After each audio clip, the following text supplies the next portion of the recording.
So good morning all of you.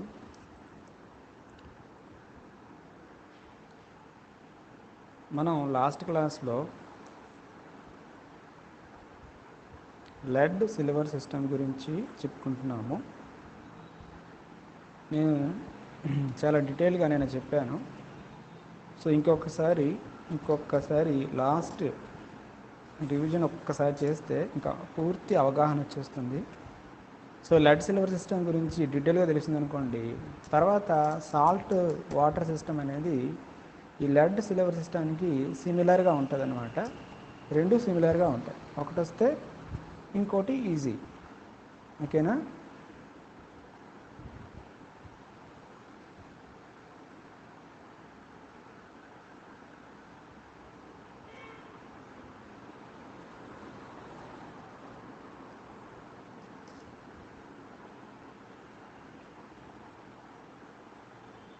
అమ్మాయి baby Prasanna వినిపిస్తుందా? Baby Prasanna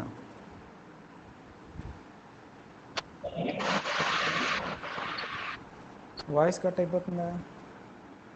cut అయిపోతుంది సార్ వాయిస్. ఎందుకని? సిగ్నల్ లేదా? సిగ్నల్ ఉంది. సో ఇప్పుడు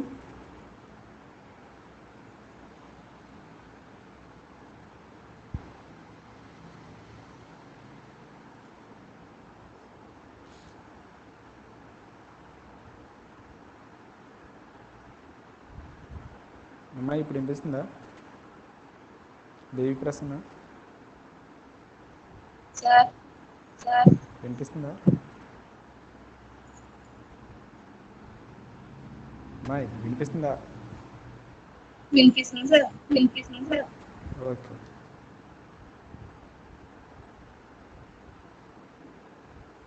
వీళ్ళు ఎవరు రాలేదు. ఒక్కరోజు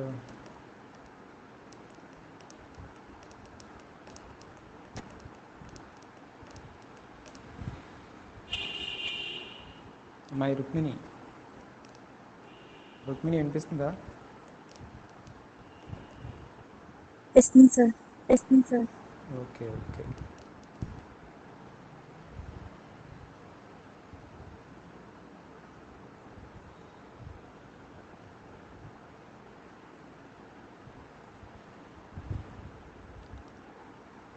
సో లాస్ట్ క్లాస్లో చాలా నెమ్మదిగా చెప్తాను, చాలా స్లోగా నెమ్మదిగా చెప్తాను. చాలా జాగ్రత్తగా అర్థం చేసుకోండి. చాలా సులువు, చాలా ఈజీ. లెడ్ సిల్వర్ వ్యవస్థ. ఈ లెడ్ సిల్వర్ వ్యవస్థలో రెండు ఘటకాలు ఉంటాయి, 2 కాంపోనెంట్స్ ఉంటాయి. ఆ 2 కాంపోనెంట్స్ ఏంటనంటే లెడ్ సిల్వరు.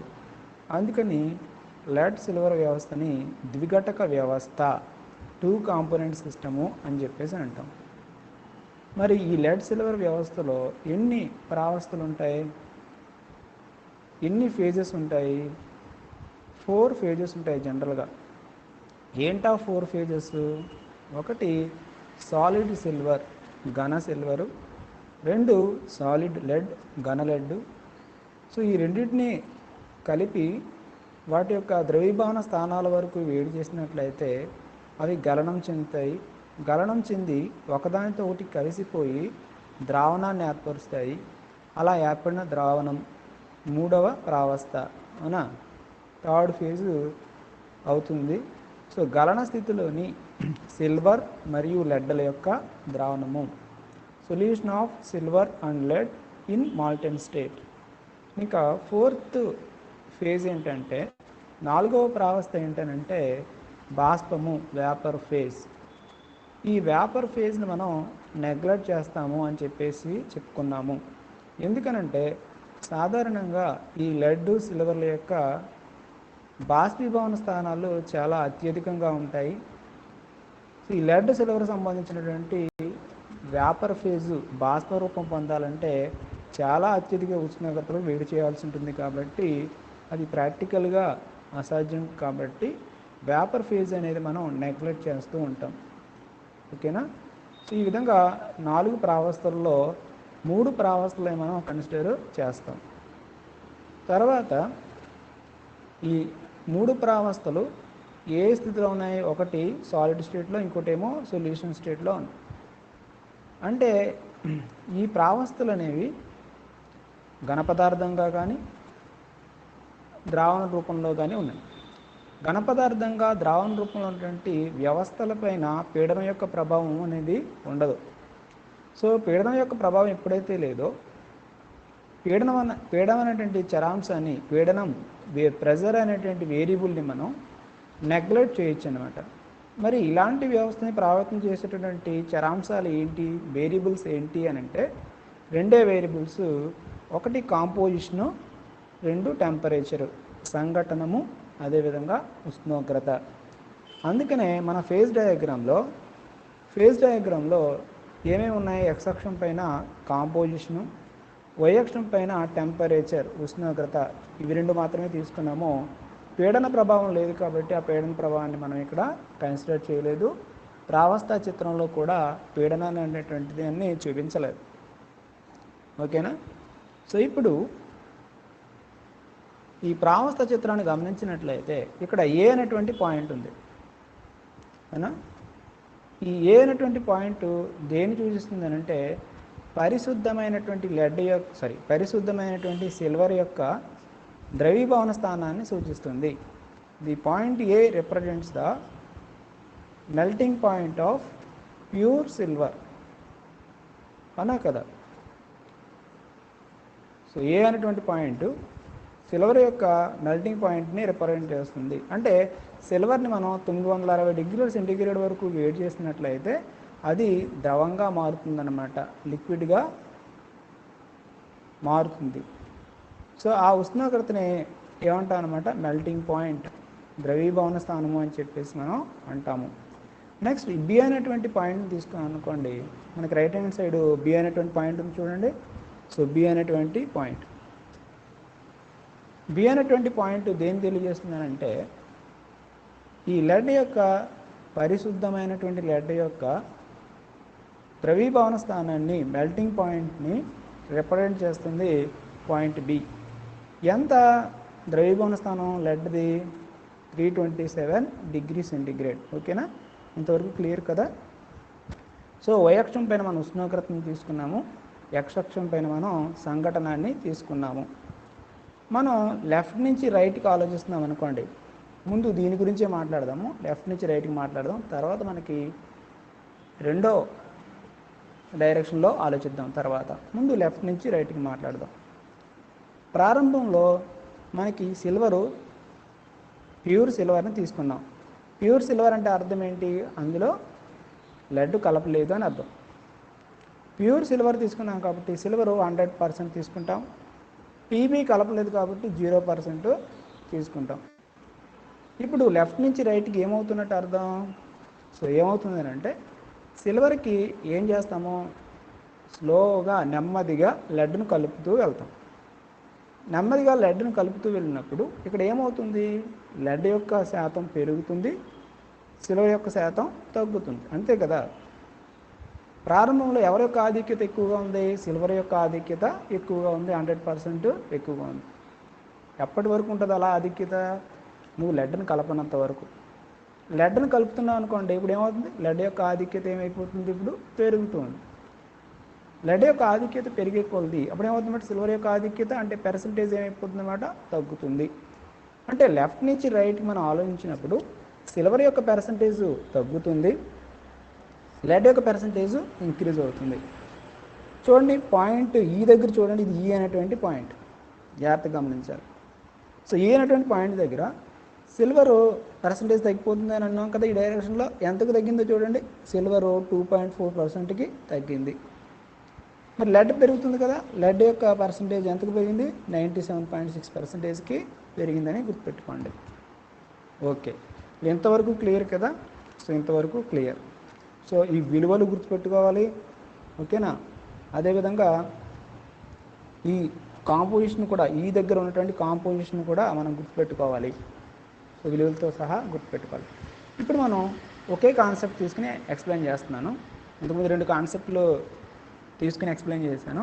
ఇప్పుడు ఒకటే కాన్సెప్ట్ తీసుకుని ఎక్స్ప్లెయిన్ చేస్తున్నాను అనమాట. ఏంటా కాన్సెప్ట్ అని అంటే, ఇప్పుడు ఏఓబి అనేటువంటి కర్వ్ ఉంది అనుకుందాం. ఏఓబి అన ఏఓబి అనేటువంటి కర్వ్ ఉంది. ఈ వక్రానికి పై ప్రాంతం, ఈ ప్రాంతం అంతా పరిశీలించినట్లయితే దీన్ని రీజియన్ అని అంటాం, ఏరియా అని అంటాం. ఓకేనా? ఈ ప్రాంతం ప్రదేశము అని అంటాం. జనరల్గా ఈ ప్రదేశంలో వ్యవస్థ ఏ ప్రావస్థలో ఉంటుంది? ఓకేనా? సిస్టము ఏ ఫేజ్లో ఉంటుంది? చూడండి, ఈ ప్రదేశంలో టెంపరేచర్ ఏమవుతుంది చూడండి, 961 డిగ్రీ సెంటిగ్రేడ్ కంటే ఎక్కువ, అదేవిధంగా 327 డిగ్రీ సెంటిగ్రేడ్ కంటే ఎక్కువ అని అర్థం కదా. ఈ ప్రాంతంలో ఎప్పుడైతే 961కి 327 డిగ్రీ సెంటిగ్రేడ్కి ఎక్కువ ఉష్ణోగ్రతలు అక్కడ ఉన్నాయో ఏమవుతుంది, అక్కడ మనం మిశ్రమాన్ని ఏ సంఘటనలో తీసుకున్నా మనం మిక్చర్ని సాలిడ్ మిక్చర్ అన్నమాట, లెడ్ సిల్వర్ యొక్క మిక్చర్ని ఏ కాంపోజిషన్లో తీసుకున్నా ఆ ప్రాంతంలో ఏ స్టేట్లో ఉంటుందనంటే లిక్విడ్ స్టేట్లో ఉంటుంది. ఎందుకని? సిల్వరు లెడ్ రెండు కూడా ఏమవుతాయి, పూర్తిగా ద్రవీభవనం చెందేసి మెల్ట్ అయిపోయి ఏమవుతాయి అన్నమాట, పూర్తిగా ఏ రూపంలో ఉంటాయనంటే లిక్విడ్ మెల్ట్, ద్రవ రూపంలో ఉంటాయని మనకి స్పష్టంగా అర్థమవుతుంది. అవునా కదా?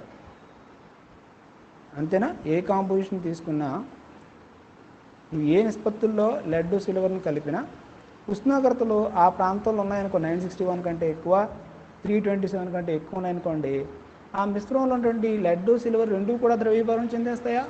ద్రవీభవనం చెందేసి సో మెల్ట్ అయిపోయి లిక్విడ్గా ఫామ్ అయిపోతాయా? ద్రవంగా మారిపోతాయా? అంటే ఈ ప్రాంతంలో ఎవరుంటారో ద్రవం ఉంటుందని చెప్పేసి మనం గుర్తుపెట్టుకోవాల్సి ఉంటుంది. ఓకే, ఇంతవరకు అర్థమైంది కదా స్పష్టంగా? ఇక్కడ ద్రవం ఉంటుంది, ఈ ప్రాంతంలో ద్రవం ఉంటుందని గుర్తుపెట్టుకోవాలి. అది మనకి కాన్సెప్ట్ అర్థమైతే ఈ ప్రాంతంలో నువ్వు ద్రవమే రాస్తావు, లిక్విడ్ మెల్టే రాస్తావు. ఇప్పుడు ఈ ప్రాంతంలో ఏదో ఒక పాయింట్ ఏని మన ఎక్స్ప్లెనేషన్ కోసం ఏదో ఒక పాయింట్ ఏని సెలెక్ట్ చేసుకోండి, స్మాల్ ఏని సెలెక్ట్ చేసుకున్నాను. ఈ స్మాల్ ఏ దగ్గర సిస్టమ్ అనేది ఏ స్టేట్లో ఉంటుంది? లిక్విడ్ స్టేట్లో ఉంటుంది. అవునా? వ్యవస్థ అనేది ఏ ప్రావస్థలో ఉంటుందన్నమాట? ద్రవ స్థితిలో ఉంటుంది అని చెప్పేసి అని అంటాం. ద్రవం రూపంలో ఉంటుంది, లిక్విడ్ మెల్ట్ రూపంలో ఉంటుంది. ఇప్పుడు నేనేం చేస్తున్నానంటే చూడండి, ఏ అనేటువంటి బిందువుకి క్వైట్ ఆపోజిట్గా మనం ఒక రేఖను గీసామనుకోండి, ఆ రేఖ ఏం తెలియజేస్తుంది? కాంపోజిషన్ని తెలియజేస్తుంది. నేనేం చేస్తున్నాను, కాంపోజిషన్ని సంఘటనాన్ని మార్చట్లేదు, ఏం చేస్తున్నాను, పైనుంచి కింద ఏ నుంచి బికి కిందకి మూవ్ అవుతున్నాను. కిందకి మూవ్ అవుతున్నానంటే అర్థం ఏంటి? పైనేమో అధిక ఉష్ణోగ్రతలు ఉన్నాయి, పైనుంచి కిందకి మూవ్ అయినప్పుడు ఉష్ణోగ్రత ఏమవుతుంది? తగ్గుతుంది. అవునా కదా? టెంపరేచర్ ఏమవుతుంది? డిక్రీజ్ అవుతుంది.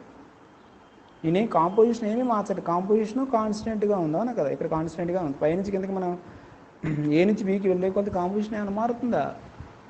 ఎక్స్ అక్షం పైన విలువ ఏమైనా మారుతుందా? మారట్లేదు. అంటే కాంపోజిషన్ నువ్వు కాన్స్టెంట్గా ఉంచుతున్నావు. ఓకే?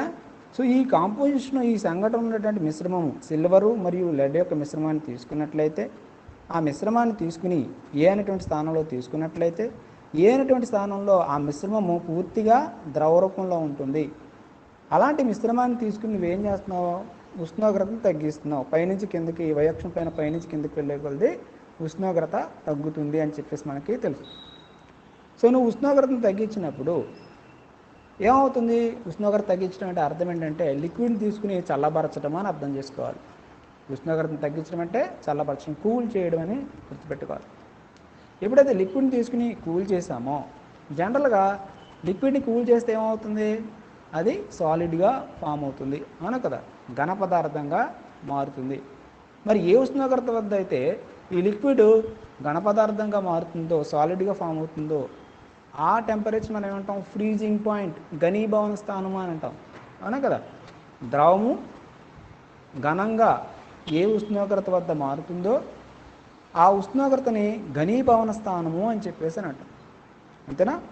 సో ఘనీభవన స్థానం అంటాం. అంటే ఈ పర్టికులర్ కాంపోజిషన్కి, ఈ పర్టికులర్ సంఘటనానికి ఎప్పుడైతే ఉష్ణోగ్రత బీకి కరస్పాండింగ్గా ఒక రేఖను గీసినట్లయితే ఇక్కడ ఆ ఉష్ణోగ్రతను రీచ్ అయిందో ఈ సంఘటనకి బీకి కరస్పాండింగ్గా మనం ఒక స్ట్రైట్ లైన్ గీసినట్లయితే బీకి ఎదురుగా ఎంత ఉష్ణోగ్రత ఉంటుందో అంత ఉష్ణోగ్రతని రీచ్ అయిన తర్వాత ఏమవుతుందనంటే ఈ సిల్వర్ అనేది ఘనీభవిస్తుంది అనమాట. సిల్వర్ అనేది సాలిడిఫై అవుతుంది. అంటే బి అనేటువంటి స్థానాన్ని చేరిన తర్వాత ఏమవుతుందన్నమాట, ఇప్పుడు సిల్వరు సాలిడ్ అయిపోయింది. కాబట్టి సాలిడ్ అనేది అది వేరొక ప్రావస్థగా తీసుకుంటాం కదా, ఎప్పుడు కూడా ఘన పదార్థాన్ని వేరొక ప్రావస్థలో తీసుకుంటామని చాలాసార్లు చెప్పాను. అప్పుడు ఆ బి అనేటువంటి స్థానాన్ని చేరిన తర్వాత ఆ కాంపోజిషన్కి, ఆ సంఘటనకి ఈ ఉష్ణోగ్రత సమ్ ఎక్స్ అనే ఉష్ణోగ్రత అనుకుందాం, సమ్ ఎక్స్ అనేటువంటి ఉష్ణోగ్రతను చేరిన తర్వాత సో ఏమవుతుందన్నమాట, సిల్వర్ అనేది ఫ్రీజ్ అవ్వడం, సాలిడిఫై అవ్వడం, ఘనపదార్థంగా మారడం ప్రారంభిస్తుంది. అలా ఘనపదార్థంగా మారినటువంటి సిల్వరు ఏమవుతుందన్నమాట, ఆ లిక్విడ్ మిక్చర్ నుంచి సెపరేట్ అవుతుంది. ఆ లిక్విడ్లో కొంత భాగము సిల్వర్గా సెపరేట్ అవుతుంది. అంటే ఇప్పుడు ఏమవుతుందన్నమాట, బి తర్వాత కింద మనం గమనించి ఈ ప్రాంతం కనుక చూసినట్లయితే బి తర్వాత అంటే ఈ ఏఓ అనేటువంటి కరువుకి కింద కనుక మనం అబ్జర్వ్ చేసినట్లయితే ఈ సిల్వర్ అనేది సాలిడిఫై అయిపోయి సాలిడ్ సిల్వర్గా మారడం, దేని నుంచి, లిక్విడ్ మిక్చర్ నుంచి, ద్రవ మిశ్రమం నుంచి ఈ సాలిడ్ సిల్వర్ అనేది సెపరేట్ అయిపోతుంది. అంటే ఏఓ అనేటువంటి కర్వ్ కింద లిక్విడ్ ఉంటుంది, ఓకేనా, లిక్విడ్ ఉంటుంది, అదేవిధంగా సెపరేట్ అయిపోయినటువంటి సాలిడ్ సిల్వర్ కూడా ఉంటుందని చెప్పేసి మనం గుర్తుపెట్టుకోవాలి. అవునా కదా, రైట్. సో ఈ విధంగా సో మనం ఏ నుంచి ఓకి కనుక మనం అబ్జర్వ్ చేసినట్లయితే, సో ఏ నుంచి ఓకి అబ్జర్వ్ చేసినప్పుడు ఏమైనా అర్థం చేసుకోవచ్చు, ఎప్పుడైతే మనకి ఎక్స్ అక్షం మీద మనం గమనించినట్లయితే కాంపోజిషన్ మనం ఏం చేస్తాము, లెడ్ని కలుపుతూ వెళ్తున్నాం కదా, లెడ్ని కలుపుతూ వెళ్తున్నాం. సో ఈ లెడ్ని కలుపుతూ వెళ్ళినప్పుడు సో ఏ యొక్క ఏ అంటే అక్కడ ఏంటి, సిల్వర్. ఏ అనేది ఏం చూస్తుంది, సిల్వర్ యొక్క ద్రవీభవన స్థానాన్ని తెలియజేస్తుంది. లేదా ఇక్కడ మనం ఫ్రీజింగ్ పాయింట్ పరంగా చెప్పుకుంటున్నాం కాబట్టి మనం లిక్విడ్ మెల్టన్ తీసుకుని ఫ్రీజ్ చేస్తూ ఉన్నాం, సాలిడిఫై అయిపోతుంది. ఎప్పుడు సాలిడిఫై అవుతుంది, ఆ కాంపోజిషన్కి తగినట్టుగా, ఆ సంఘటనకి తగినట్టుగా ఘనీభవన స్థానాన్ని రీచ్ అయినప్పుడు సిల్వర్ అనేది సాలిడిఫై అయిపోతుంది అని చెప్పేసి మనం చెప్పుకున్నాం. ఇప్పుడు ఏవో అన్నట్టు ఈ కర్వ్ని మనం అబ్జర్వ్ చేసినట్లయితే ఈ డైరెక్షన్లో మనం లెడ్ని కలిపే కొలది ఏమవుతుంది, సిల్వర్ యొక్క ఫ్రీజింగ్ పాయింట్ డిక్రీజ్ అయిపోతూ ఉంటుంది. చూడండి, సమ్ y1 అనేటువంటి కాంపోజిషన్ దగ్గర, y1 అనేటువంటి కాంపోజిషన్ దగ్గర ఫ్రీజింగ్ పాయింట్ ఎంత, సమ్ x1 అనుకుందాం, ఓకేనా. ఇప్పుడు ఈ డైరెక్షన్లో లెఫ్ట్ నుంచి రైట్కి ఏం చేస్తున్నాం, లెడ్ని కలుపుతున్నాం. ఇప్పుడు y2 అనేటువంటి కాంపోజిషన్ తీసుకున్నాం. y2 అనేటి కాంపోజిషన్ అంటే అర్థం ఏంటి, లెడ్ యొక్క పరిమాణం పెరిగింది అని అర్థం. ఈ డైరెక్షన్లో లెడ్ యొక్క పరిమాణం పెరుగుతుందా, పెరుగుతుంది. ఇప్పుడు దానికి కరస్పాండింగ్గా ఉన్నటువంటి ఘనీభవన స్థానం ఎంత, x2 అంటే ఏంటి, ఇప్పుడు x1 కంటే x2 అనేది ఏమవుతుంది, తక్కువే కదా. అంటే నువ్వు లెడ్ని కలిపే కొలది ఈ సిల్వర్ యొక్క ఫ్రీజింగ్ పాయింట్ ఏమవుతుంది, x1 నుంచి x2కి తగ్గిపోతుంది, ఓకేనా. లెడ్ యొక్క శాతం y1 నుంచి y2కి పెరిగినట్లయితే సిల్వర్ యొక్క ఘనీభవన స్థానం పైన x1 నుంచి x2కి తగ్గిపోతుంది. ఆ విధంగా లెఫ్ట్ నుంచి రైట్కి వెళ్ళే కొలది, లెడ్ శాతాన్ని పెంచే కొలది ఏమవుతుందన్నమాట, ఈ సిల్వర్ యొక్క ఘనీభవన స్థానం తగ్గిపోతుంది. కాబట్టి ఈ ఏవో కర్వ్ దేని సూచిస్తుంది అని అంటే, దేని సూచిస్తుంది అంటే ఈ సిల్వర్కి లెడ్ని కలిపినప్పుడు ఈ సిల్వర్ యొక్క ఫ్రీజింగ్ పాయింట్ ఏ విధంగా డిక్రీజ్ అవుతుందో, ఈ సిల్వర్ యొక్క ఘనీభవన స్థానం ఏ విధంగా డిక్రీజ్ అవుతుందో తెలుపుతుంది. కాబట్టి ఈ ఏవో అనేటువంటి వక్రాన్ని ఫ్రీజింగ్ పాయింట్ కర్వ్ అంటాం. Freezing point curve of A G, silver యొక్క ఘనీభవన స్థాన వక్రము అని చెప్పేసి అన్నట్టు, ఓకేనా. ఈ విధంగా సో సిల్వర్కి లెడ్ని కలిపినప్పుడు సిల్వర్ యొక్క ఘనీభవన స్థానం తగ్గుతూ సిల్వర్ వేరుపడిపోతూ ఉంటుంది. ఎంతవరకు, ఓ అనేటువంటి పాయింట్ని చేరేంత వరకు ఏమవుతుందన్నమాట, సిల్వర్ నుంచి మొత్తం వ్యవస్థలోంచి సిల్వర్ అనేది వేరుపడిపోతూ వస్తుంది. ఓకేనా? సో ఓ అనేటువంటి పాయింట్ని చేరింది అనుకోండి, ఈ ఓ అనేటువంటి పాయింట్ దగ్గర కాంపోజిషన్ ఏంటి? ఇప్పుడు ఆ కాంపోజిషన్ విలువ మనకు తెలుసు. ఎంత? Silver 2.4%, lead 97.6%. అంతేనా? సో ఈ ఓ అనేటువంటి పాయింట్ దగ్గర కాంపోజిషన్ అంతా గుర్తుపెట్టుకోవాలి, ఇది చాలా ఇంపార్టెంట్. సిల్వర్ ఏమో 2.4%, లెడ్ ఏమో 97.6%. దానికి కరస్పాండింగ్ టెంపరేచర్ ఎంత? 303 డిగ్రీ సెంటీగ్రేడ్. అవునా? డి అనేటువంటి పాయింట్ మనం 303 డిగ్రీ సెంటీగ్రేడ్ని సూచిస్తుంది. ఓ అనేటువంటి పాయింట్ని చేరిన తర్వాత మనకి సంతృప్త ద్రావణం ఏర్పడిపోతుంది, అంటే సాచ్యురేటెడ్ సొల్యూషను ఫామ్ అయిపోతుంది. ఇదంతా ఏంటి? లిక్విడ్ మెల్టే కదా. లిక్విడ్ మెల్ట్ అంటే ఏంటి? సిల్వర్లో, అవునా, సిల్వర్లో లెడ్ కరిగి ఉన్నటువంటి ద్రావణము అని తీసుకున్నాం. సో ఎంత మేర కరుగుతుంది? నువ్వు సిల్వర్ తీసుకున్నావు, ఆ సిల్వర్కి లెడ్ కలుపుతూ ఉన్నావు, కలుపుతూ ఉంటే అది కరిగిపోతూ వచ్చింది, ఓ అనేటువంటి స్థానం వరకు కరిగిపోతూ వచ్చింది. అందులో సిల్వర్లో ఎంత కరగలదో అంతా కరుగుతుందని అప్పటి వరకు మన సంతృప్త ద్రావణం ఏర్పడింది అని అర్థం. ఆ పైన ఇంకా కలిపామనుకోండి, ఏమవుతుంది? సెపరేట్ అయిపోతుంది. అంటే సో ఓ అనేటువంటి స్థానాన్ని చేరేంత వరకు సిల్వర్ అనేది వేరుపడిపోతుంది. ఓ అనేటువంటి స్థానాన్ని చేరేంత వరకు సిల్వర్ అనేది వేరుపడిపోతుంది. ఎప్పుడైతే ఓ అనే స్థానాన్ని చేరిన తర్వాత కాంపోజిషను ఈ విధంగాను, టెంపరేచర్ ఈ విధంగా రీచ్ అయిపోయిందో, సో ఏమవుతుందన్నమాట, ఇంకా సాలిడ్ సిల్వర్ ఇంకా సెపరేట్ అవ్వడం అనేది జరగదు. ఈ టెంపరేచర్ కంటే తక్కువ టెంపరేచరు, ఈ 303 డిగ్రీ సెంటీగ్రేడ్ కంటే తక్కువ టెంపరేచర్ నువ్వు ఇంకా కూల్ చేసామనుకో, ఏమవుతుందంటే మొత్తం ద్రవ మిశ్రమం అంతా సాలిడిఫై అయిపోతుంది. అంటే ఇప్పుడు ఓ అనేటువంటి పాయింట్ దగ్గర సిల్వర్ ఎంత ఉంది? 2.4% ఉంది. ఫర్ సపోజ్ 2.4 గ్రామ్స్ ఉంది అనుకుందాం. సిల్వరు 2.4 గ్రాములు ఉంది. పీబీ 97.6 గ్రాములు ఉంది. ఓకేనా? ఇది ఇలా ఉన్నటువంటి మిశ్రమాన్ని మనం వేడి చేసాం. ఇక్కడ ఈ ప్రాంతంలో ద్రవ రూపంలో ఉంటుంది కదా. ఇప్పుడు ఇక్కడ ఉన్నటువంటి పాయింట్ని, ద్రవ రూపంలో ఉన్నటువంటి ఈ మిశ్రమాన్ని ఏం చేసాం మనం? ఇప్పుడు కూల్ చేస్తూ వచ్చాం. ఓ అనేటువంటి పాయింట్ దాకా కూల్ చేస్తూ వచ్చాం. 303 డిగ్రీ సెంటీగ్రేడ్ చేరగానే ఇంకా లిక్విడ్ ఫేజ్ అనేది ఉండదు. ఇంకా లిక్విడ్ ఫేజ్ అనేది ఉండకుండా ఏమవుతుందని అంటే, ఓ అనే పాయింట్ తర్వాత కూడా నువ్వు కూల్ చేసావు అనుకోండి, 303 డిగ్రీ సెంటీగ్రేడ్ కంటే కూడా డిక్రీజ్ చేసావు అనుకోండి, ఓ అనేటువంటి పాయింట్ రీచ్ అయ్యేంతవరకు ఇప్పటిదాకా సిల్వర్ మాత్రమే సెపరేట్ అయ్యింది. ఇప్పుడు ఏమవుతుందనంటే 303 డిగ్రీ సెంటీగ్రేడ్ కంటే తక్కువ ఉష్ణోగ్రతకి కూల్ చేసినప్పుడు ఈ ద్రవంలో ఉన్నటువంటి రెండు కూడా, ఏజీ, ద్రవ రూపంలో ఉన్నటువంటి ఏజీ, పీబీ రెండూ కూడా కూల్ అయిపోతాయి, ద్రవంగా మారిపోతాయి. రెండు కూడా ద్రవ రూపంలో ఉన్నటువంటి సిల్వరు అదేవిధంగా పీబీ రెండు కూడా కూల్ అయిపోతాయి. ద్రవ రూపంలో ఉన్నటువంటి సిల్వరు అదేవిధంగా లెడ్ రెండు కూల్ అయిపోయి రెండు ఒకేసారి ఘనీభవించేస్తాయి, రెండు ఒకేసారి సాలిడిఫై అయిపోతాయి.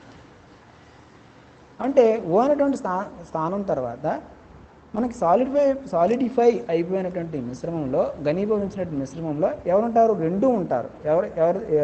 ఏ రెండు ఉంటాయి? సిల్వరు లెడ్ రెండు ఉంటాయి. ఒక కాయిన్ లాగా, ఒక ముద్దలా ఏర్పడతాయి అన్నమాట. ఒక కాయిన్ లాగా, ఒక ముద్దలాగా ఏర్పడుతుంది. ఓ అనేటువంటి స్థానం తర్వాత కూడా మనం కూల్ చేసాం అనుకోండి, 303 డిగ్రీ సెంటీగ్రేడ్ కంటే కూడా తక్కువ ఉష్ణోగ్రత వరకు కూల్ చేస్తే, సో రెండు కలిసి ఉన్నటువంటి ఘన పదార్థము సిల్వరు 2.4 గ్రాములు, అదేవిధంగా లెడ్ 97.6 గ్రాములు కలిసి ఉన్నటువంటి ఘన రూపంలో ఉన్నటువంటి మిశ్రమము ఏర్పడుతుంది. ఓకేనా? దాన్నే యూటెక్టిక్ అంటాం. తెలుగులో కూడా యూటెక్టిక్ అని చెప్పేసి అని అంటాం. ఓకేనా? సో ఓ అనేటువంటి పాయింట్ కింద ఎవరుంటారు? ఇప్పుడు యూటెక్టిక్ ఉంటుంది. యూటెక్టిక్ అంటే ఏంటి? ఘన రూపంలో ఉన్నటువంటి సిల్వరు మరియు లెడ్ల యొక్క మిశ్రమము యూటెక్టిక్ అని చెప్పేసి అని అంటాం. సో ఈ యూటెక్టిక్తో పాటు ఇంకెవరుంటారు? ఈ డైరెక్షన్లో ఆలోచించాం అనుకోండి, ఇక్కడ కూడా యూటెక్టిక్ సెపరేట్ అయ్యి ఇక్కడ కూడా మనకి యూటెక్టిక్ ఏర్పడుతుంది. ఓకేనా? ఈ డైరెక్షన్లో మనకి వేరుపడిపోయి ఈ డైరెక్షన్లో కూడా ఇక్కడ కూడా మనకి యూటెక్టిక్ ఉంటుంది. అదేవిధంగా మనం పైనుంచి మనం ఆలోచిస్తున్నప్పుడు సిల్వరు, సాలిడ్ సిల్వర్ కూడా సెపరేట్ అయిపోతుంది కదా. సో పైనుంచి మనం లిక్విడ్ మెల్ట్ని కూల్ చేస్తూ వచ్చాము, ఓ అనేటువంటి పాయింట్ చేరేంత వరకు సాలిడ్ సిల్వర్ సెపరేట్ అవుతూ వచ్చింది కదా. ఆ సెపరేట్ అయినటువంటి సాలిడ్ సిల్వర్ కూడా 303 డిగ్రీ సెంటిగ్రేడ్ తర్వాత కూడా సాలిడ్ సిల్వర్ ఉంటుంది. ఇక్కడ ఓ అనేటువంటి పాయింట్ దగ్గర ఇక్కడ ఉంది, ఈ కాంపోజిషన్ దగ్గర ఉండదు. ఏంటి సాలిడ్ సిల్వర్ యూటెక్టిక్ మాత్రమే ఉంటుంది అనా. కానీ ఈ ప్రాంతంలో ఈ కాంపోజిషన్ దగ్గర మనకి సాలిడ్ సిల్వర్ సెపరేట్ అవుతూ వచ్చింది కదా, ఆ సాలిడ్ సిల్వర్ ఇక్కడ ఈ ప్రాంతంలో యూటెక్టిక్తో పాటు కూడా ఉంటుంది. ఓకేనా, ఈ ప్రాంతంలో యూటెక్టిక్తో పాటు సాలిడ్ సిల్వర్ ఉంటుంది.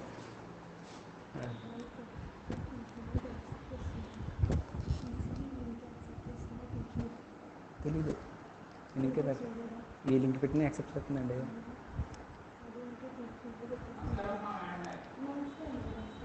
మరి వీళ్ళందరూ టీచర్ ఉంటాయి కదా.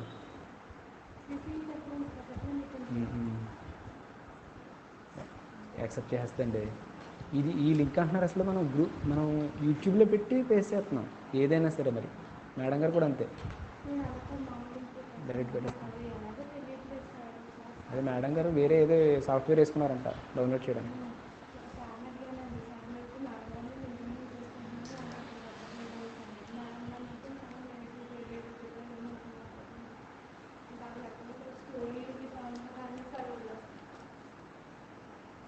సో ఓకే, సో ఇప్పుడు ఈ ప్రాంతంలో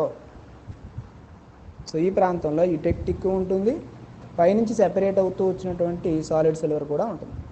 అదేవిధంగా ఈ డైరెక్షన్లో కూడా ఇక్కడ కూడా యూటెక్టిక్ ఉంటుంది, మనకి పైనుంచి సెపరేట్ అయినటువంటి లెడ్ కూడా ఉంటుంది, సాలిడ్ లెడ్ కూడా ఉంటుంది. సో ఇక్కడ వరకు అర్థమైంది కదా. సో ఏ ప్రాంతాల్లో ఏమి ఉంటాయి అర్థమైంది కదా. ఏ ప్రాంతాల్లో ఏమి ఉంటాయి మనకు స్పష్టంగా తెలిసినట్లయితే కండెన్స్డ్ ఫేజ్ రూల్ అప్లై చేయడం చాలా ఈజీ. ఓకేనా అమ్మాయి ప్రసన్న ప్రసన్న ప్రసన్న ప్రసన్న ప్రసన్న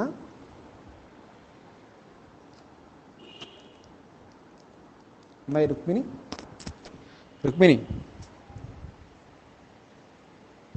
చెప్పండి సార్. వింటున్నారు కదా.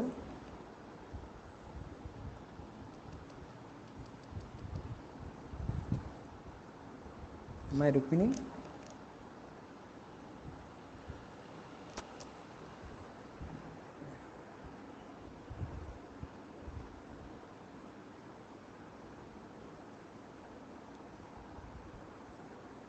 అబ్బాయి సతీష్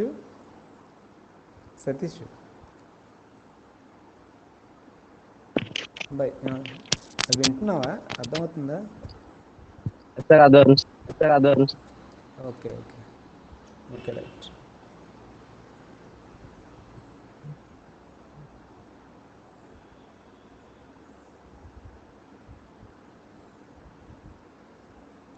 ఇప్పుడు ఏ ప్రాంతాల్లో ఏముంటాయో మనకి స్పష్టంగా అర్థమైంది కదా. చక్కగా ఇక్కడ ఈ ఏఓబి అనేటువంటి కర్వ్కి పైన ఉన్న ప్రాంతంలో లిక్విడ్ మెల్ట్ ఉంటుంది, ద్రవం ఉంటుందని అర్థమవుతుంది.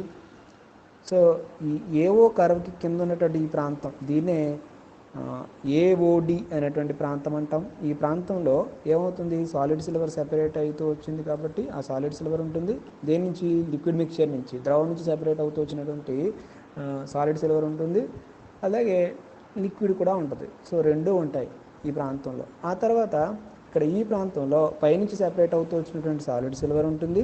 అదేవిధంగా ఓ అనేటువంటి పాయింట్ తర్వాత మనకి ఫామ్ అయినటువంటి యూటెక్టిక్ కూడా ఉంటుందన్నమాట. ఓకేనా. నెక్స్ట్ ఈ ప్రాంతంలో ఎవరుంటారు, అంటే దానికి క్వైట్ ఆపోజిట్ మనం ఆలోచిస్తాం. అది మళ్ళీ నేను చెప్తాను. సో ఇక్కడ లిక్విడ్ ఉంటుంది, ఇక్కడ సాలిడ్ లెడ్ అనేది సెపరేట్ అవుతూ వచ్చింది కాబట్టి సాలిడ్ లెడ్ ఉంటుంది, లిక్విడ్ ఉంటుంది. సో దాని కింద ప్రాంతంలో ఎవరుంటారు, ఓ అనేటువంటి పాయింట్ తర్వాత వచ్చినటువంటి యూటెక్టిక్, పైనుంచి సెపరేట్ అవుతూ వచ్చినటువంటి సాలిడ్ లెడ్, ఘన లెడ్ రెండూ ఉంటాయన్నమాట. ఏ ప్రాంతాల్లో ఏముంటాయో మనం గుర్తుపెట్టుకోవాలి. ఓకేనా, తెలిసిపోయింది కదా, ఈజీగా ఉంది. మనకి ఈ ప్రావస్థ చిత్రాన్ని అంతటిని కనుక గుర్తుపెట్టుకున్నట్లయితే చాలా ఈజీగా కండెన్స్డ్ ఫేజ్ రూల్ని అప్లై చేయవచ్చు. తర్వాత ఈ ఓ అనేటువంటి పాయింట్ గురించి ఒక్కసారి డిస్కస్ చేద్దాము. సో ఈ ఓ అనేటువంటి పాయింట్ తీసుకున్నట్లయితే కాంపోజిషన్ ఎంత ఉంది, ఇది కాంపోజిషన్ సంఘటన, ఇది టెంపరేచర్ ఎంత ఉంది, ఈ టెంపరేచర్ 303 డిగ్రీ సెంటిగ్రేడ్. ఈ టెంపరేచర్ని, ఈ ఉష్ణోగ్రతని ఏమంటారంటే యుటెక్టిక్ ఉష్ణోగ్రత, యుటెక్టిక్ టెంపరేచర్. యుటెక్టిక్ టెంపరేచర్ అంటే అర్థం ఏంటంటే ఈ టెంపరేచర్ కంటే తక్కువ టెంపరేచర్ దగ్గర మనకి లిక్విడ్ ఫేజ్ అనేది ఎగ్జిస్ట్ అవుతుంది, అంతే కదా. ఈ 303 డిగ్రీ సెంటిగ్రేడ్ దగ్గర కింద చూసుకున్నాం అనుకోండి, ఇదంతా ఏంటి, సాలిడే కదా. యుటెక్టిక్ సాలిడే, సాలిడ్ సిల్వర్ కూడా సాలిడే. ఓకి ముందు భాగం వరకు ఈ ప్రాంతంలో లిక్విడ్ ఫేజ్ ఉంది, అవును కదా. లిక్విడ్ ఫేజ్ ఉందా లేదా? ఓ అనేటువంటి పాయింట్కి ముందు అంటే 303 డిగ్రీ సెంటిగ్రేడ్ కంటే ఎక్కువ ఉష్ణోగ్రత వద్ద లిక్విడ్ ఫేజ్ అనేది ఉంది, ద్రవ ప్రావస్థ అనేది ఉంది. ఓ అనేటువంటి పాయింట్ తర్వాత అంటే 303 డిగ్రీ సెంటిగ్రేడ్ కంటే తక్కువ ఉష్ణోగ్రత వద్ద మనకి ద్రవ ప్రావస్థ ఉందా? అలా ద్రవ ప్రావస్థ లేనటువంటి ఉష్ణోగ్రతనే మనం ఏమంటారంటే యుటెక్టిక్ ఉష్ణోగ్రత, యుటెక్టిక్ టెంపరేచర్. ఇంగ్లీష్లో the temperature below which liquid phase cannot exist is called eutectic temperature. A temperature కంటే తక్కువ, బిలో టెంపరేచర్ అంటే ఏ టెంపరేచర్ కంటే బిలో టెంపరేచర్ దగ్గర లిక్విడ్ ఫేజు ఎగ్జిస్ట్ కాదో అలాంటి ఉష్ణోగ్రతని మనం ఏమంటాం అనమాట, యుటెక్టిక్ టెంపరేచర్. ఆ ఉష్ణోగ్రత ఎంత ఇక్కడ 303 డిగ్రీ సెంటిగ్రేడ్. దానికంటే తక్కువ ఉష్ణోగ్రత వద్ద మనకి లిక్విడ్ ఫేజ్ అనేది ఎగ్జిస్ట్ కాదు, ద్రవ ప్రావస్థ అనేది ఎగ్జిస్ట్ కాదు. ఆ టెంపరేచర్ని యుటెక్టిక్ టెంపరేచర్ అని అంటాం. మరి ఆ యుటెక్టిక్ టెంపరేచర్కి కరస్పాండింగ్ కాంపోజిషనే యుటెక్టిక్ కాంపోజిషన్, యుటెక్టిక్ సంఘటనము అని చెప్పేసి అంటాం. సో యుటెక్టిక్ కాంపోజిషన్ ఎంత? AG 2.4%, PB 97.6%. దీనినే యుటెక్టిక్ మిక్చర్ అని చెప్పేసి కూడా అనొచ్చు, యుటెక్టిక్ మిశ్రమము. సో యుటెక్టిక్ మిక్చర్ కాంపోజిషన్ ఏంటని అడిగితే ఏం చెప్తారు? సిల్వరు 2.4%, లెడ్ 97.6% అనమాట. ఇది పాయింట్ ఓ గురించి. ఇప్పుడు చక్కగా కండెన్సర్ ఫేజ్ రూల్ని ఒక్కొక్క ప్రాంతానికి మనం అప్లై చేద్దాం. ఇప్పుడు కర్వ్ ఓఏ తీసుకుందాం. కర్వ్ ఓఏ తీసుకుని కర్వ్ ఓఏకి మనం కండెన్స్డ్ ఫేజ్ డయాగ్రామ్ కనుక అప్లై చేసినట్లయితే ఈ కర్వ్ ఓఏకి టాప్లో ద్రవం ఉంది, కింద బిలో ఏవో కర్వ్కి క్రింద ఎవరున్నారు, ద్రవము ఉంది, మళ్ళీ సాలిడ్ సిల్వర్ ఉంది. సో రెండు ద్రవాలు ఒకటే కాబట్టి రెండింటిని ఒక ప్రావస్థగానే తీసుకుంటాం, ఓకేనా. అందుకని ద్రవము, సాలిడ్ సిల్వర్ ఈ రెండు మాత్రమే సమతాస్థితిలో ఉన్నట్టు, ఈక్విలిబ్రియంలో ఉన్నట్టు తీసుకుంటాము. ఏవో అనేటువంటి కర్వ్ దగ్గర రెండు ప్రావస్థలు ఉంటాయి, ఆ రెండు ప్రావస్థలు కూడా సమతాస్థితిలో ఉంటాయి, ఈక్విలిబ్రియంలో ఉంటాయి. ఎప్పుడైనా సరే ఒక కర్వ్ మీద ఒక పాయింట్ని తీసుకున్నప్పుడు ఆ పాయింట్ దగ్గర రెండు ప్రావస్థలు ఉన్నట్లయితే కనుక ఆ రెండు ప్రావస్థలు ఒకదానితోటి సమతాస్థితిలో ఉన్నట్టుగా మనం చెప్తాము. ఆ రెండు ఫేజెస్ ఒకదానితోటి ఈక్విలిబ్రియంలో ఉన్నట్టుగా చెప్తాం. సో కాబట్టి కర్వ్ ఓఏ దగ్గర ఘన సిల్వరు, సాలిడ్ సిల్వరు, ద్రవము రెండు సమతాస్థితిలో ఉన్నాయని చెప్పేసి మనం, రెండు ఫేజెస్ ఉన్నాయని చెప్పేసి మనం తీసుకుంటాం. ఇప్పుడు అప్లై చేయండి. F dash is equal to C minus P plus 1. C అంటే విలువ ఎంత? ఇది ద్విఘటక వ్యవస్థ కాబట్టి ఘటకాల సంఖ్య 2. నెక్స్ట్ పి విలువ ఎంత? ఇక్కడ ఎన్ని ప్రావస్థలు ఉన్నాయి? రెండు ప్రావస్థలు ఉన్నాయి కాబట్టి 2 + 1. సింప్లిఫై చేస్తే 1 వచ్చింది. జనరల్గా number of degrees of freedom 1 అయిందనుకోండి, ఆ సిస్టమ్ని యూనివేరియంట్ సిస్టమ్ ఆర్ మోనోవేరియంట్ సిస్టమ్ అని చెప్పేసి అన్నట్టు. తెలుగులో ఏకచర, ఒకటి కాబట్టి ఏకచర వ్యవస్థ, చరాంశం ఒకటి గల వ్యవస్థ, ఏకచర వ్యవస్థ, వేరియబుల్ ఒకటి గల సిస్టమ్, యూనివేరియంట్ సిస్టమ్ అని అంటాం.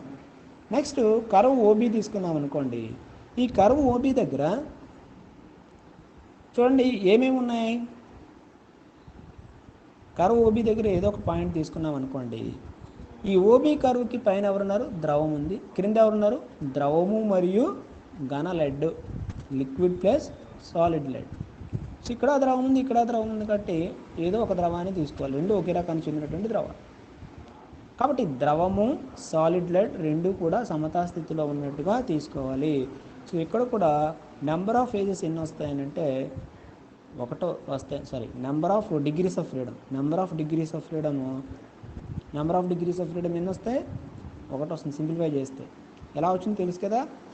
కర్వ్ ఓబీ దగ్గర రెండు ప్రావస్థలు ఒకదానితో ఒకటి సమతా స్థితిలో ఉన్నాయి. ఒకటి ఘన లెడ్, రెండోది ద్రవము.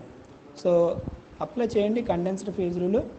సంగ్రహ ప్రావస్థ నియమాన్ని అనువర్తింపజేసినప్పుడు ఘటకాల సంఖ్య 2, ప్రావస్థల సంఖ్య ఇక్కడ కూడా 2 + 1 వచ్చింది. కాబట్టి సిస్టమ్ మోనో వేరియంట్ ఏకచర వ్యవస్థ అని. నెక్స్ట్ పాయింట్ ఓ తీసుకుందాం. సో పాయింట్ ఓ దగ్గర ఎవరెవరు సమతా స్థితిలో ఉంటారో చూద్దాం. సో పాయింట్ ఓ తీసుకున్నట్లయితే పాయింట్ ఓ దగ్గర పైన ద్రవం ఉంది, ద్రవం ఉంది, ఇక్కడ ద్రవం ఉంది, ఇక్కడ ద్రవం, ఒకే రకానికి చెందినటువంటి ద్రవాలు. ఇదంతా ఒకటే ఫేజ్ కింద ఒకసారి లెక్క పెట్టాలి, ఒక ఫేజ్.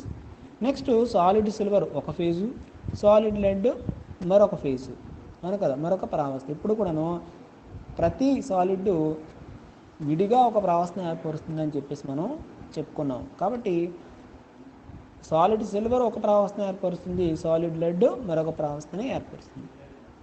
తద్వారా మొత్తం ప్రావస్థల సంఖ్య ఎంత అయింది? 3 అయింది. అంటే ఓ అనేటువంటి పాయింట్ దగ్గర ఈ 3 ప్రావస్థలు సమతా స్థితిలో ఉంటాయి అని చెప్పేసి మనం గుర్తుపెట్టుకోవాలి. 3 కనిపిస్తున్నాయి కదా ఓ అనేటువంటి పాయింట్ దగ్గర. ఇంకా ఓ అనేటువంటి పాయింట్కి కింద మనం వ్యవస్థను మనం కన్సిడర్ చేయము, వాటిని తీసుకోని అవసరం లేదు. అంటే యుటెక్టిక్ అనేది ఒక అస్థిరమైనటువంటి స్థితి కాబట్టి యుటెక్టిక్ మనం కన్సిడర్ చేయము. సో కాబట్టి ఓ అనేటువంటి పాయింట్ దగ్గర ఈ 3 ప్రావస్థలనే కన్సిడర్ చేస్తాం. కన్సిడర్ చేసి మనకి ప్రావస్థ నియమాన్ని సంగ్రహ ప్రావస్థ నియమాన్ని అప్లై చేసినప్పుడు C-P+1 విలువ ఎంత వచ్చింది? 0 వస్తుంది, అవును కదా. ఘటకాల సంఖ్య 2, ప్రావస్థలు 3 ఉన్నాయి ఇక్కడ, +1, అవునా. సో సింప్లిఫై చేస్తే 0 వస్తుంది. అంటే అచర వ్యవస్థ, చరాంశాలు అవసరం లేదు అని అర్థం. ఇన్వేరియంట్ సిస్టము అని చెప్పేసి అంటాం. మరి ఏరియాస్ చూద్దాం. ఏరియాస్ ఏరియాస్ ఉన్నాయి ఇక్కడ. ఈ ఏఓబి అనేటువంటి కర్వ్కి పైన ఉన్నటువంటి ఈ ఏరియా వద్ద ఎన్ని ప్రావస్థలు ఉన్నాయి, ఎన్ని ఫేజెస్ ఉన్నాయి? ఒకటే ఫేజ్ ఉంది, ద్రవం అనేటువంటి ఫేజు ఉంది. అంటే ప్రావస్థల సంఖ్య అంతా 1, నెంబర్ ఆఫ్ ఫేజెస్ 1.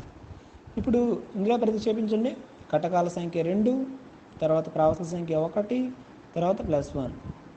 1 క్యాన్సిల్ చేస్తే 2 వచ్చింది. అంటే ద్విచర వ్యవస్థ, బై వేరియంట్ సిస్టమ్ అని తీసుకుంటాం. Next area AOD. Area AOD అంటే ఇది ఏరియా ఏఓడి తీసుకున్నట్లయితే కనుక ఇక్కడ 2 ప్రావస్థలు ఉన్నట్టుగా తీసుకోవాలి. ఎందుకని 2 ప్రావస్థలు? ద్రవం ఒక ప్రావస్థ, సాలిడ్ ఒక ప్రావస్థ, అంటే 2 ప్రావస్థలు ఉన్నట్టే కదా. అవునా, 2 కూడా ఒకే ప్రదేశంలో ఉన్నాయి కాబట్టి ఇక్కడ సమతా స్థితిలో ఉన్నట్టు చెప్పకూడదు, కరువు పైన సమతా స్థితిలో ఉన్నట్టు చెప్పాలి. 2 ఒకే ప్రదేశంలో ఉన్నాయి కాబట్టి. ఒక బౌండరీ ఉండి ఆ బౌండరీకి అటువైపు ఇటువైపు ఉన్నట్లయితే సమతా స్థితిలో ఉన్నట్టు చెప్తాం. అలా కాకుండా ఒకే ప్రదేశంలో ఉన్నాయి కాబట్టి ఇవి 2 ప్రావస్థలు ఒకే ప్రదేశంలో ఉన్నట్టు చెప్తాం. సో ఏఓడి దగ్గర 2 ప్రావస్థలు ఉన్నాయి. సో ఆ 2 ప్రావస్థలను బట్టి F' కట్టినట్లయితే కనుక ఘటకాల సంఖ్య 2, ప్రావస్థల సంఖ్య 2 + 1. 2 క్యాన్సిల్ చేస్తే 1 వచ్చింది. అంటే ఏకచర వ్యవస్థ. చూడండి, మన చక్కగా ఈ ప్రావస్థ చిత్రం అంతా అర్థమైపోయింది అనుకోండి, ఏది ఎక్కడ రాయాలో అర్థమైపోయింది అనుకోండి, F' విలువలు కట్టడం చాలా ఈజీ, అవునా.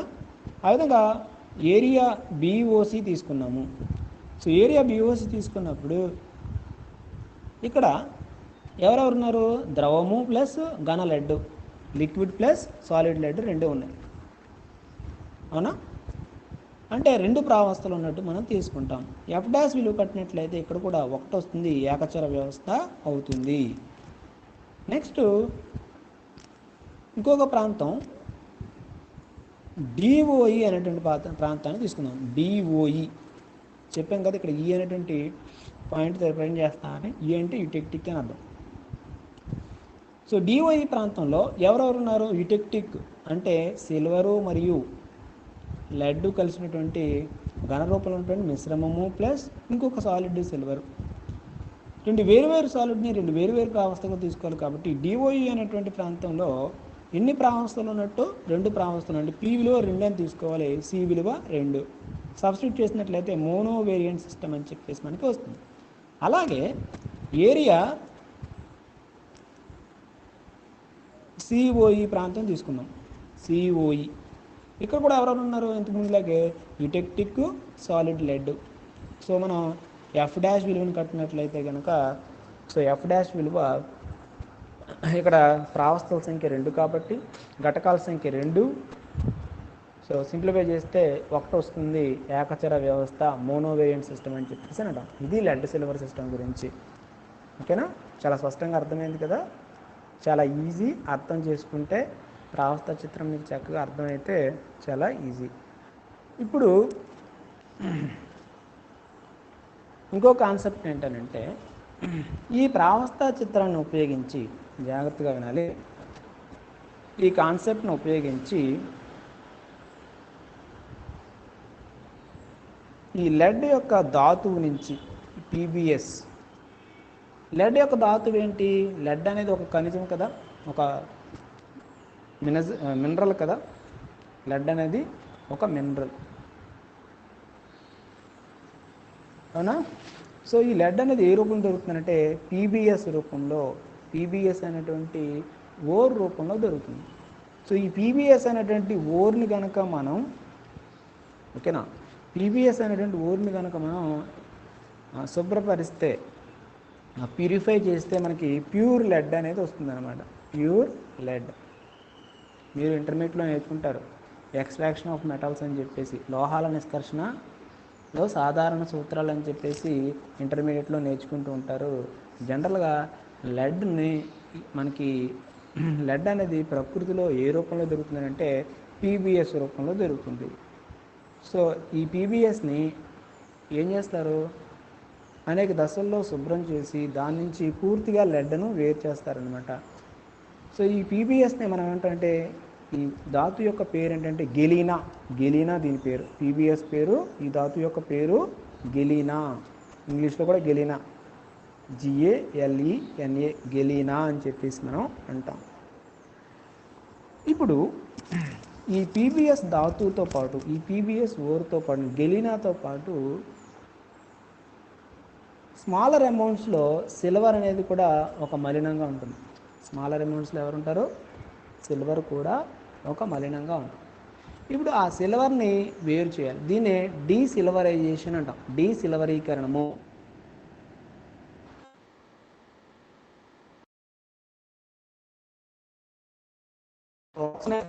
చెప్పేసి అంటాం ప్రాసెస్ అని చెప్పి. గెలీనాలో ఉన్నటువంటి సిల్వర్ను వేరు చేయడాన్ని మనం ఏమంటామనంటే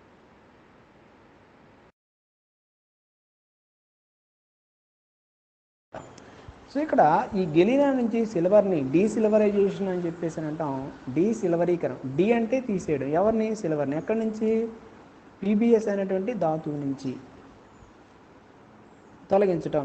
డి అంటే తొలగించడం, తీసేయడం. ఎలా తొలగిస్తామనంటే ఇక్కడ ఈ ప్రావస్థ చిత్రంలో ఉన్నటువంటి ప్రిన్సిపుల్నే మనం ఉపయోగించుకుని తొలగిస్తాం అనమాట. ఇది కూడా ఒక్కొక్కసారి 4 మార్క్స్కి ఇస్తూ ఉంటాడు. Explain the process of desilverization of galena by Pattinson's process. Pattinson's ప్రక్రియ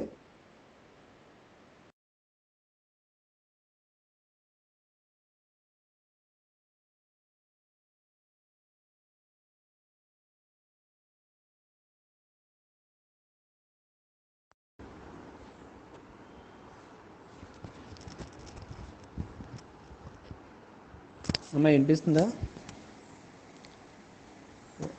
నెట్ కట్ అయింది, వినిపిస్తుందా?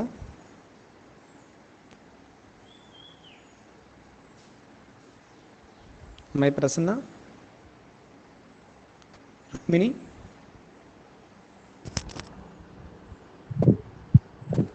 ఓకే ఓకే ఓకే వినిపిస్తుంది కదా? కట్ అవ్వలేదు కదా? నెట్ కట్ అవ్వలేదు కదా? Okay right. సో గెలీనాలో ఉన్నటువంటి సిల్వర్ని వేరు చేయడం కోసం మనం అవలంబించే పద్ధతి ఏంటనంటే, ప్రక్రియ, ప్రాసెస్ ఏంటంటే పార్టిన్సన్స్ ప్రాసెస్. ఓకేనా?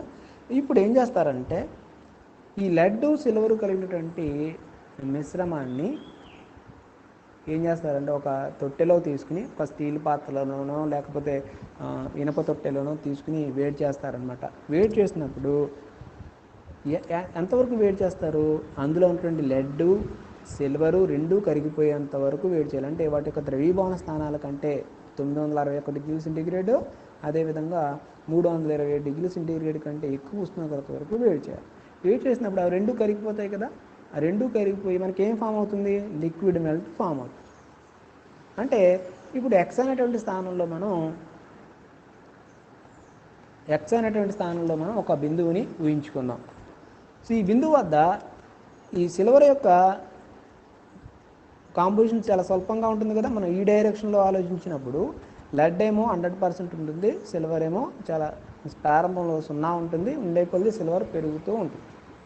అవునా కదా. ఎక్స్ అనే పాయింట్ ఎందుకు తీసుకున్నాం మనం? ఎక్కడైతే కాంపోజిషను సిల్వర్ మన స్మాలర్ అమౌంట్స్లో ఉంటుందని చెప్పాం కదా, చాలా స్వల్ప పరిమాణాల్లో గెలీనాలో ఉంటుందని చెప్పాం కదా. మరి అదే కాన్సెప్ట్ని మనం రావస్థ చిత్రంలో అప్లై చేయాలంటే ఏ పాయింట్ తీసుకోవాలి? ఎక్స్ అనేటువంటి పాయింట్ తీసుకోవాలి. ఈ ఎక్స్ అనేటువంటి పాయింట్ దగ్గర సిల్వర్ అనేది చాలా స్వల్ప పరిమాణంలో ఉంటుంది, లెడ్ ఎక్కువ పరిమాణంలో ఉంటుంది. సో ఎక్స్ అనేటువంటి స్థానంలో తీసుకున్నప్పుడు ఈ రెండింటి యొక్క మిశ్రమం ఏ రూపంలో ఉంటుంది? ద్రవం రూపంలో, లిక్విడ్ మెల్ట్ రూపంలో ఉంటుంది. ఇప్పుడు అలా లిక్విడ్ మెల్ట్ రూపంలో ఉన్నటువంటి మిశ్రమాన్ని తీసుకుని మనం కూల్ చేస్తున్నాం. ఓకేనా. ఈ డైరెక్షన్లో పైనుంచి కిందకి టెంపరేచర్ని తగ్గిస్తున్నాం. ఇంతకుముందు ఎలా ఆలోచించాం అలాగే ఆలోచిస్తున్నాం ఇప్పుడు కూడా. సో లిక్విడ్ మెల్ట్ని తీసుకుని కూల్ చేస్తున్నాం. కూల్ చేసినప్పుడు ఈ కరువు పైన బీవై అనేటువంటి కరువు పైన ఓ అనేటువంటి టెంపరేచర్ని రీచ్ అవ్వగానే, సారీ ఓ కాదు ఇక్కడ వై అన్నాను, వై అనేటువంటి టెంపరేచర్ని రీచ్ అవ్వగానే ఎక్స్ వై, బిఓ అనేటువంటి కరువు పైన వై అనేటువంటి బిందువుని చేరగానే ఏమవుతుందంటే ఈ కాంపోజిషన్కి ఈ సంఘటన ఫర్ సపోజ్ y1 అనేటువంటి కాంపోజిషను, ఈ కాంపోజిషన్ వద్ద ఈ సంఘటన వద్ద ఈ y1 కాంపోజిషన్కి కరస్పాండింగ్ టెంపరేచర్ x1 అనేటువంటి టెంపరేచర్ని రీచ్ అయినప్పుడు ఏమవుతుందంటే ఈ x1 టెంపరేచర్ దగ్గర ఆ మిశ్రమంలో ఉన్నటువంటి లెడ్ ఏమవుతుందన్నమాట? సాలిడిఫై అయిపోతుంది. ఎందుకంటే దాని యొక్క ఫ్రీజింగ్ పాయింట్ రీచ్ అయిపోవడం వల్ల, లెడ్ యొక్క ఫ్రీజింగ్ పాయింట్ రీచ్ అయిపోవడం వల్ల x1 అనేది ఏంటి? ఇప్పుడు 327 కంటే తక్కువ ఉష్ణోగ్రత, తక్కువ టెంపరేచర్. x1 రీచ్ అవ్వగానే ఆ మిశ్రమంలో ఉన్నటువంటి లెడ్ ఏమవుతుందన్నమాట? సాలిడిఫై అయిపోయి సాలిడ్ లెడ్ సెపరేట్ అయిపోతుంది. చూడండి ఇక్కడ సాలిడ్ లెడ్ సెపరేట్ అయిపోతుంది. ఓకేనా. సాలిడ్ లెడ్ ఏమవుతుంది? సెపరేట్ అయిపోతుంది. అలా సెపరేట్ అయినటువంటి సాలిడ్ లెడ్ని మనం తెడ్ల సహాయంతో, లేదా లేడీల్స్ అంటే ఇంగ్లీష్లో, తెడ్ల సహాయంతో సెపరేట్ అయినటువంటి సాలిడ్ లెడ్ మనం బయటికి తీసేస్తామన్నమాట. ఓకేనా. మన ఉద్దేశం ఏంటి? ప్యూర్ లెడ్ని మనం పొందడం. దాంతోపాటు ఎవరున్నారు? సిల్వర్ ఉంది. సో మనం ఏం చేస్తున్నాము? ఈ లిక్విడ్ మెల్ట్లో ఉన్నటువంటి సిల్వర్ని అలాగే ఉంచేసి సాలిడిఫై అయినటువంటి లెడ్ని మనం తెడ్ల సహాయంతో వేరు చేస్తామన్నమాట. అలా కంటిన్యూస్గా ఏం చేస్తాము? సాలిడ్ లెడ్ని వేరు చేస్తూ ఉంటాము. ఆ విధంగా ఎక్కడి వరకు జరుగుతుంది? ఈ వై అనేటువంటి స్థానం ఓ అనేటువంటి స్థానాన్ని చేరేంత వరకు మనం సాలిడ్ లెడ్ అనేది సెపరేట్ అయిపోతూ ఉంటుంది. అవును కదా. ఘన రూపంలో ఉన్నటువంటి సాలిడ్ లెడ్ సెపరేట్ అయిపోతూ ఉంటుంది. ఆ సాలిడ్ లెడ్ని మనం తెడ్ల సహాయంతో కానీ, లేకపోతే లేడీల్స్ అంటే ఇంగ్లీష్లో వాటి సహాయంతో కానీ సెపరేట్ చేస్తూ ఉంటాం. అది ఎక్కడి వరకు అంటే ఓ అనేటువంటి పాయింట్ని చేరేంత వరకు. సో చూడండి ఈ డైరెక్షన్లో రైట్ నుంచి లెఫ్ట్కి సిల్వర్ యొక్క శాతం ఏమవుతుంది? పెరుగుతుంది. అవును కదా. 0 నుంచి 2.4% పెరిగింది. లెడ్ యొక్క శాతం తగ్గుతుంది. ఎంతకు తగ్గింది? 97.6 గ్రామ్స్కి 97.6%కి తగ్గుతుంది. అంటే ఓ అనేటువంటి పాయింట్ని చేరగానే మళ్ళీ మనకి సంతృప్త ద్రావణము, సంతృప్త సాచురేటెడ్ సొల్యూషన్. ఏ సాచురేటెడ్ సొల్యూషన్ ఇది? లెడ్లో సిల్వర్ కలిగినటువంటి సాచురేటెడ్ సొల్యూషన్. సంతృప్త ద్రావణం ఏర్పడిపోతుంది. ఆ తర్వాత ఏమవుతుందన్నమాట? ఓ అనేటువంటి పాయింట్ కింద ఏమవుతుంది? డిటెక్టివ్ మిశ్రమం అనేది ఏర్పడిపోతూ ఉంటుందన్నమాట. ఇంతకుముందులాగే కాన్సెప్ట్. ఇక్కడ ఈ ప్రాసెస్లో మనం ఏం చేయగలిగాము? లెడ్ని సెపరేట్ చేయగలిగాము. ఈ పద్ధతి మనం ఏమంటే ప్యాటిన్సన్స్ పద్ధతి అంటాం. ఇక్కడ మనం గుర్తుపెట్టుకోవాల్సింది ఏంటంటే ఈ లిక్విడ్ మెల్ట్లో సిల్వర్ యొక్క పర్సంటేజ్ పెరిగిపోతుంది. ఎందుకని? లెడ్ని మనం తొలగిస్తూ ఉన్నాం కాబట్టి సిల్వర్ యొక్క పర్సంటేజ్ పెరిగిపోతుంది. అవునా కదా. మనం సెపరేట్ చేసినటువంటి లెడ్ యొక్క పర్సంటేజ్ కూడా పెరుగుతుంది. మనం సాలిడ్ లెడ్ సెపరేట్ అవుతుంది కదా. ఆ సాలిడ్ లెడ్ మనం ఏం చేస్తున్నాము? ఘనపు సీసాన్ని, ఘన రూపంలో ఉన్నటువంటి సీసము లేదా లెడ్ని మనం సెపరేట్ చేస్తున్నాం కదా.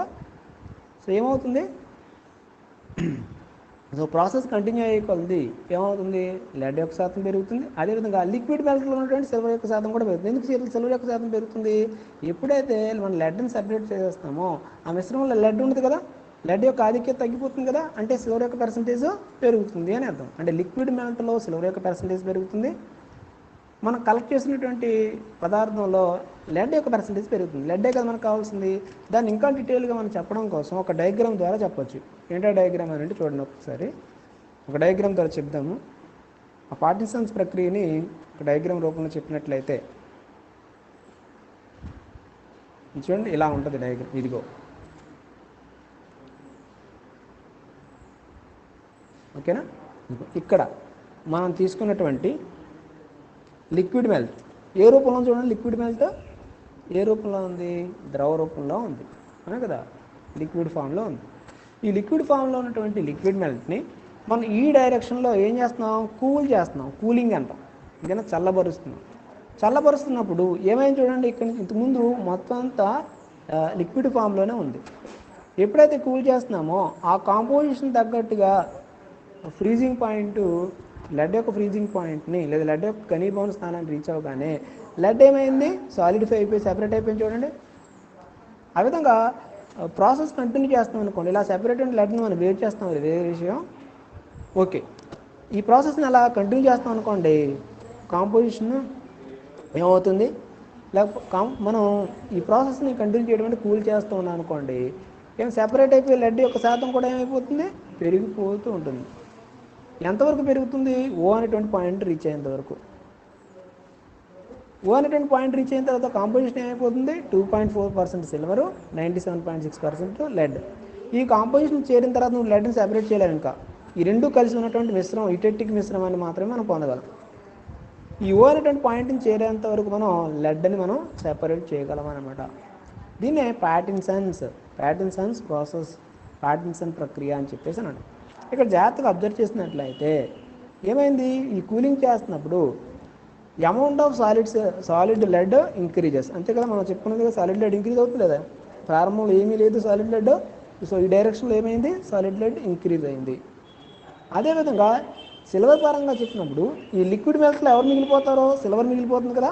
ఆ లిక్విడ్ మెల్ట్లో సిల్వర్ పర్సంటేజ్ ఏమైపోతుంది, ఇంక్రీజ్ అవుతుంది. లిక్విడ్ మెల్ట్లో ఉన్నటువంటి ద్రవంలో ఉన్నటువంటి సిల్వర్ యొక్క అమౌంట్ ఏమో ఇంక్రీజ్ అవుతుంది, సెపరేట్ అయినటువంటి దాంట్లో సాలిడ్ లెడ్ యొక్క పర్సంటేజ్ ఇంక్రీజ్ అవుతుంది అని చెప్తాను. అందుకని ఈ 2 పాయింట్స్ ఇక్కడ రాస్తాను. సో ఈ ప్రాసెస్ 4 మార్క్స్కి అడుగుతుంటారు అప్పుడు ఎప్పుడైనా ఒకసారి. సో కాబట్టి ఇది కూడా చాలా ఇంపార్టెంట్ అనమాట. పార్టిసన్స్ ప్రక్రియను ఉపయోగించి ఏ విధంగా మనం సెపరేట్ చేస్తామని అంట. ఈ పార్టిసన్స్ ప్రక్రియను ఎలా చెప్తామనంటే, ఈ ద్రవంలో సిల్వర్ యొక్క పర్సంటేజ్ని ఇంక్రీజ్ చేసే ప్రక్రియని, ఓకేనా. ఇప్పుడు ఏం జరుగుతుంది, లెడ్ వేరు చేయడం ద్వారా లిక్విడ్ మెల్ట్లో సిల్వర్ యొక్క శాతం ఏమైపోతుంది, పెరుగుతుంది కదా ఈ ప్రాసెస్లో. అంటే ఈ పార్టిసన్స్ ప్రక్రియలో లెడ్ని సెపరేట్ చేయడం ద్వారా సిల్వర్ యొక్క పర్సంటేజ్ని పెంచడాన్నే, ఇందులో లిక్విడ్ మెల్ట్లో సిల్వర్ యొక్క పర్సంటేజ్ని పెంచడాన్నే ఏమంటామంటే పార్టిసన్స్ ప్రక్రియ అని అంటామని చెప్తారు. ఓకేనా. పార్టిసన్స్ ప్రక్రియ ద్వారా ఏర్పడిన లెడ్ను, సాలిడ్ లెడ్ను తొలగిస్తూ లిక్విడ్ మెల్ట్లో సిల్వర్ యొక్క పర్సంటేజ్ని పెంచే ప్రక్రియనే మనం ఏమంటారు, పార్టిసన్స్ ప్రక్రియ, పార్టిసన్స్ ప్రాసెస్ అని చెప్పేసి మనం అంటాం. ఓకేనా. ఇది మొత్తం లెడ్ సిల్వర్ సిస్టమ్ గురించి అర్థమైందా. అర్థమైతే చాలా ఈజీ. ఒకవేళ అర్థం కాకపోతే కనుక కొంచెం మళ్ళీ మీరు మనసు పెట్టి ఒకసారి ఇంటి దగ్గర చూడండి, చూస్తే అర్థమైపోతుంది. అబ్బాయి అమ్మాయి ప్రసన్న, బేబీ ప్రసన్న,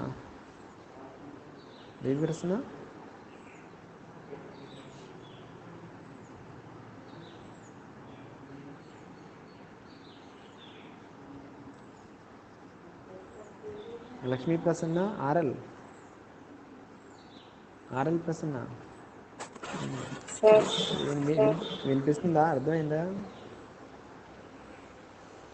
అర్థమైంది. నీతో పాటు ఎవరున్నారు?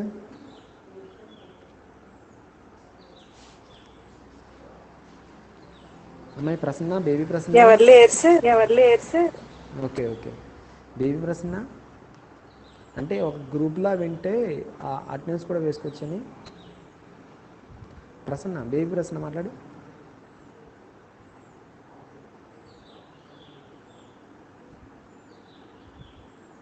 Prasanna, baby Prasanna, baby Prasanna, baby Prasanna, అమ్మాయి బేబీ ప్రసన్న,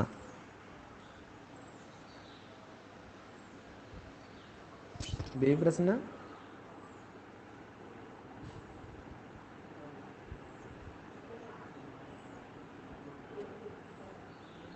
శిరీష, ఎం శిరీష, ఎం శిరీష, సిబిజెడ్ ఎం శిరీష,